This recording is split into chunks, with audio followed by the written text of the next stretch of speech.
Kang was hyped up to be the next big villain in the MCU, but after a lackluster Ant-Man and the Wasp Quantamania, it feels like people aren't really that hyped anymore. What went wrong? Should we still be hyped? And what score would I give him scale of 1 to 10? Welcome back to Villain Review, episode 194. Let's talk Kang. I can't let you leave. Why do you think you could stop me?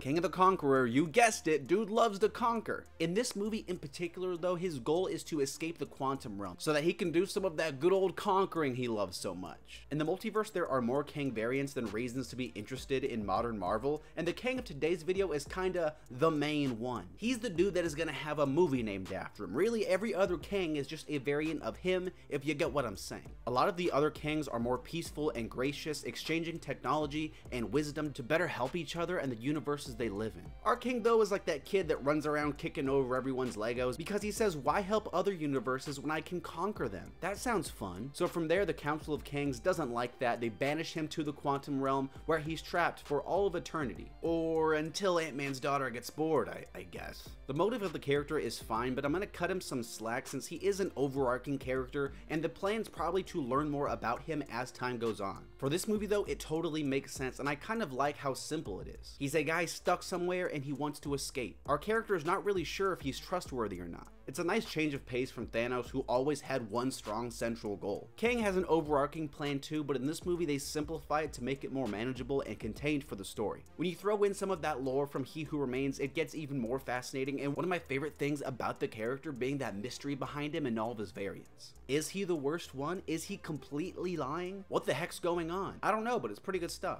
That's what monsters do. That's what conquerors do.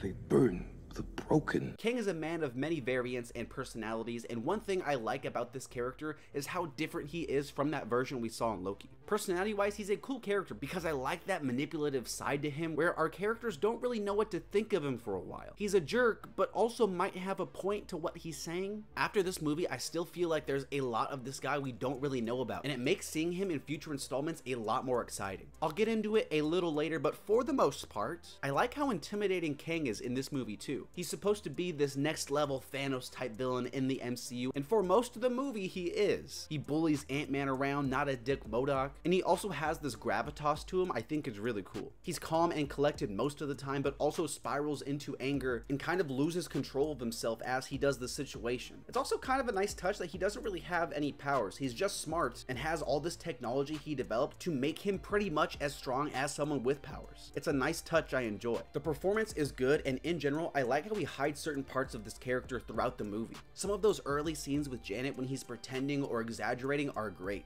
They show how he's willing to lie and scheme and trick people into getting what he wants, and that's a great quality to have in a villain. He's absolutely ruthless and unforgiving, torturing Scott's daughter in front of him when he refuses to go along with his plan. And again, it's in that gray area of trusting him I think is the best part. When he offers Janet time back with her daughter and that he'll keep her planet safe, we don't really know if he's telling the truth or not. I really like this mystery and vagueness in the character. I hope we get more of it in the future. What did you see? A monster who thinks he's a god. Kang scenes are really good until they're not. The movie itself runs into a bit of a tension problem when it comes to Kang's power level, because he has to be strong enough to be the next big Marvel threat, but since Ant-Man didn't have the guts to kill anybody, he also has to be weak enough for Ant-Man and the Wasps to beat. That alone causes a problem with the character, and at a fundamental level, is a big inconsistency I have for this movie. For a lot of this movie, they set this guy up to be ruthless and Popeye in a spinach field level powerful. A lot of those scenes with Janet are great because they do such a good job of setting up how powerful he is. When she like touches his ship and sees his thoughts or something, I don't know. We see just what he's capable of, and it's hype because I love a good villain. And Kang's response to her realizing this is great because of how the performance shows a lot of thought and emotion in him. But we're not exactly sure what he's thinking. Also, like the scene of him messing with Scott and Cassie, the way he makes both of them feel so powerless is great. And I gotta give credit to Paul Rudd's acting because he does a great job of conveying that pain. A pain that's important to convey because we need to see just a glimpse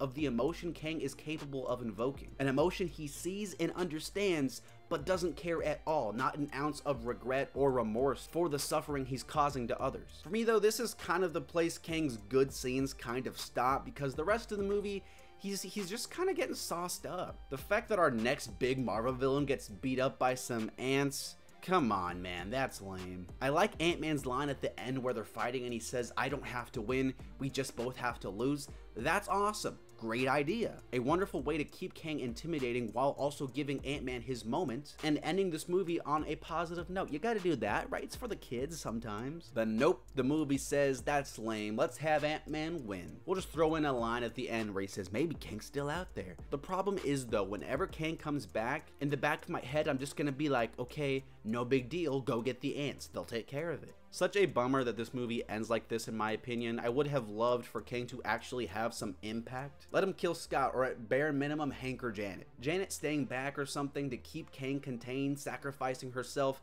to keep him back, that would be sick. It actually would give Kang some weight. And if you're saying, but that doesn't make sense because Kang, how's he gonna escape? He's gotta escape. I don't know. How's he gonna escape now? He's still stuck in the quantum realm now. I'm gonna move on, but unless Kang unlocks some new like jutsus or something like that, I'm not gonna be scared of him because he can't even take Ant-Man and the Wasp. If he can't do that, how the hell is he gonna take down the Avengers, especially when they have She-Hulk?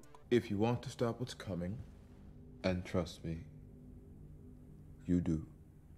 Kang is a great villain for the most part until unfortunately a few messy things trip him up here and there, but he's easily the best part of the movie. It's a little too early to say if he's gonna get up to that Thanos level of villain, since for every 2 things they set up really well in this movie, they also give us 1 reason to be hesitant about the future. But I'm still looking forward to seeing him in the future because there's a lot of potential. I'm gonna give Kang a 7. You're out of your league, Ant-Man.